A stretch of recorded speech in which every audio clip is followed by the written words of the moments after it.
오늘 말씀은 이제 이스라엘 백성들이 출애굽 이후에 처음으로 유월절을 지키게 되는 말씀입니다. 애굽 땅에서 나온 다음 해 첫째 달 14째 날에 하나님께서 모세에게 유월절을 지켜라 라고 명령하셨습니다. 그런데 안타깝게도 그 명령에 동참할 수 없었던, 유월절 지키는 것에 동참할 수 없었던 사람들이 있었고, 그것에 대한 이야기가 오늘의 말씀입니다. 출애굽 이후에 처음으로 유월절을 지키게 됩니다. 유월절은 하나님께서 이스라엘 백성들을 출애굽시켜 주셨던, 특별히 마지막 재앙이었던 장자의 죽음을 넘어가게 해주신 그것을 기념하는 절기였습니다. 이들에게는 아주 감격스러웠을 것 같습니다. 하나님께서 구원해 주셨고 애굽의 노예로 살아가고 있던 자들을 자유하게 하셔서 하나님의 백성으로 살아갈 수 있게 만들어 주셨습니다. 그리고 그것을 기념하는 첫 번째 절기로 지키게 되는 때였습니다. 우리가 뭔가 처음 시작할 때는 좀 더 특별한 의미가 있습니다. 감격도 있습니다. 그런데 안타깝게도 그곳에 동참하지 못했던 사람들이 있었습니다. 말씀을 보아하니 사람의 시체로 인하여서 부정하게 된 사람들이 있었습니다. 사람의 시체로 인하여 부정하게 됐다라는 것을 보니 아마 가정에 장례가 있었던 것 같습니다. 우리가 인생을 살아가다 보면 예상치 못한 일들이 분명히 찾아옵니다. 우리가 생각하던 대로 또 무난한 일상대로 흘러가는 날들이 대부분이긴 하지만 예상치 못한 일들이 분명히 있습니다. 그런데 그때에 우리가 어떻게 살아가야 하는지 오늘 말씀은 그때에도 우리가 예배해야 한다라고 이야기를 합니다. 가정에 장례가 나서 시체를 만졌습니다. 그 사람은 부정해진 사람입니다.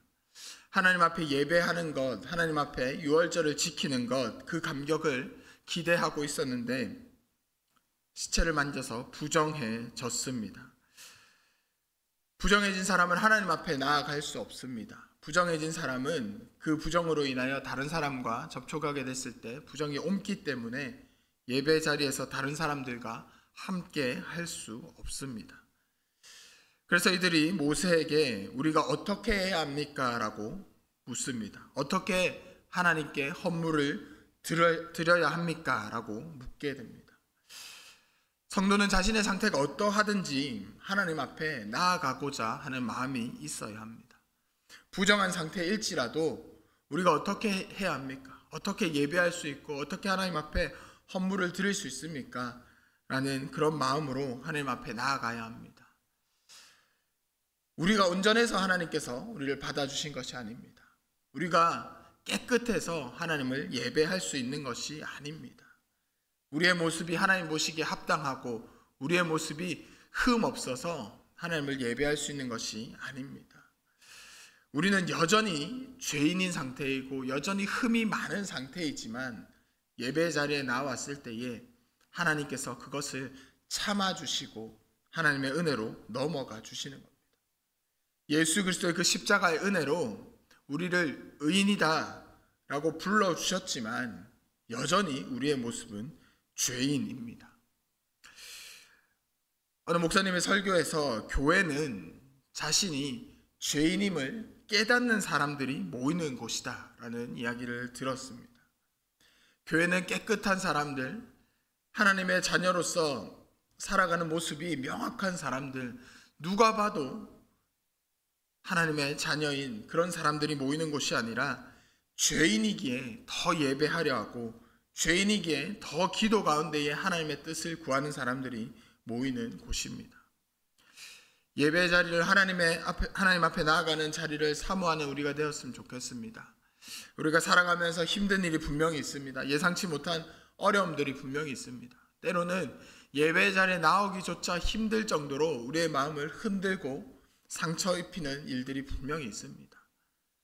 하지만 우리의 상황에, 우리의 감정에 휘둘리는 것이 아니라 어떠한 순간에도 하나님께서 나를 의인으로 불러주셨다, 하나님께서 우리를 예배 자리로 불러주셨다는 것을 기억하면서 그 예배의 자리를 하나님 앞에 나아가는 것을 사모하는 우리가 되었으면 좋겠습니다.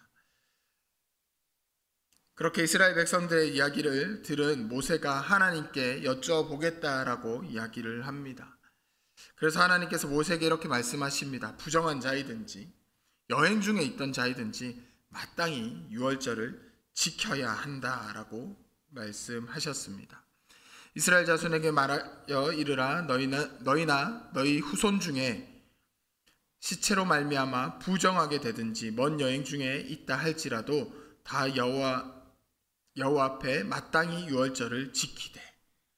이것은 단순히 그 상황의 때만이 아니라 후손들에게까지 주시는 명령이었습니다.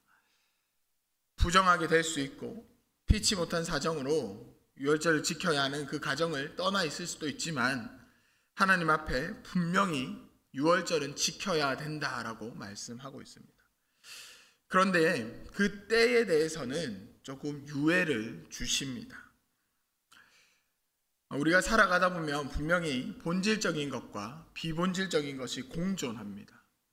그런데 때로는 그 비본질적인 것에 우리가 더 마음을 쏟아서 상처 있고 감정이 상할 때가 있습니다. 제가 지금도 여전히 우리 성도님들 보시기에는 젊고 어린 사역자이지만 좀 더 어린 시절에 20대, 30대 초반 때 좀 다른 것에 마음을 쏟으면서 교회에서 마음이 불편했던 적들이 종종 있었습니다. 교회면 이래야 되지 않을까? 교회는 마땅히 이런 모습이어야 된다라는 것에 집중해서 젊은 혈기에 좀 마음이 불편했던 적들이 있습니다. 그때 함께했던 선배 목사님께서 이런 말씀을 해주셨습니다. 교회는 80% 정도의 비본질과 20% 정도의 본질이 공존하는 곳이다. 그런데 우리는 교회니까 선하고, 교회니까 거룩하고, 교회니까 하나님 보시기에 흠이 없어야 하지만 그것만 있다라고 생각해서 마음이 불편할 수 있다라는 얘기를 해주셨습니다. 예를 들어서 이 자리에서 함께 예배하는 것은, 하나님 앞에 예배로 모이는 것은 그리스도인으로서 교회로 모이는 본질입니다. 그런데 제가 설교자로 서는 이 본질 가운데에 어떠한 옷을 입는지는 사실 본질과는 관계없습니다. 물론 할 수 있는 것이라면 깔끔하게 정장을 차려입고 예배하는 것, 설교하는 것이 당연합니다. 그런데 이것이 본질은 아닙니다. 더 중요한 것은 예배하는 것, 더 중요한 것은 이 자리에서 제가 올바른 말씀을 선포하는 것이 본질인 것이죠. 하나님께서도 이스라엘 백성들에게 그렇게 말씀해 주십니다. 하나님께서 분명히 모세에게 명령하신 법이지만 그 법은 변치 않는 불변의 진리가 아니라 그들의 상황에 따라서 하나님께서 조금씩 바꾸어 주십니다. 예를 들어서 광야에서 한시적으로 적용됐던 법들이 있습니다. 그런데 이것은 신명기에 가면 가나안 땅에 거주하면서 지켜야 하는 그 환경에 맞춰서는 하나님께서 바꾸어서 말씀하십니다. 유월절에 대해서 가나안 땅에서 지켜야 하는 신명기에서 이야기하는 것과 출애굽기에서 이야기하는 광야에서 지켜야 하는 모양이 달랐습니다. 광야에서는 각 처소에서 유월절을 지키게 하셨습니다. 하지만 가나안 땅에 들어가서는 모든 백성이 성전에 올라가서 유월절을 지켜야 했습니다. 그러다 보니 광야에서는 각 처소에서 양을 잡았지만 가나안 땅에 들어가서는 성전에 올라가서 양을 잡게 됩니다. 그리고는 유월절을 보낼 그 처소로 돌아가서 가족들과 함께 혹은 이웃들과 함께 소규모 정도의 식사 인원이 모여서 어린 양과 무교병과 쓴나물을 함께 먹으면서 유월절을 보냈습니다. 오늘 말씀에서도 시체로 인하여 부정하게 된 자들, 어쩔 수 없이 유월절에 참여하지 못하는 자들, 피치 못할 사정으로 먼 여행 중이어서 유월절에 참여하지 못하는 자들을 위해서 하나님께서는 한 달 뒤인 늦은 유월절을 지키게 하셨습니다. 새로운 상황에 대해서 그 율법을 보완해서 말씀해 주셨습니다. 시체를 만져서 부정하게 된 자들, 장례를 치른 자들은 진영 밖에서 그 장례 절차를 끝내고 이제 정결을 위한 절차를 거칩니다. 그리고 한 달이 지난 시점에서 이제 하나님 앞에 유월절 절기를 지키게 됩니다. 더불어서 그곳에는 때로는 외국인이나 나그네에게도 이 법을 지킬 수 있게 해주셨습니다. 근데 말씀을 보면 이렇게 기록하고 있습니다. 만일 타국인이 너희 중에 거류하여 여호와 앞에 유월절을 지키고자 하면, 그 사람이 유월절을 지키고자 하면, 타국인, 외국인이 거류하고 있는데 나도 유월절을 지키겠습니다, 그 사람의 의지면 함께 지켜라 라고 이야기를 하는 것입니다.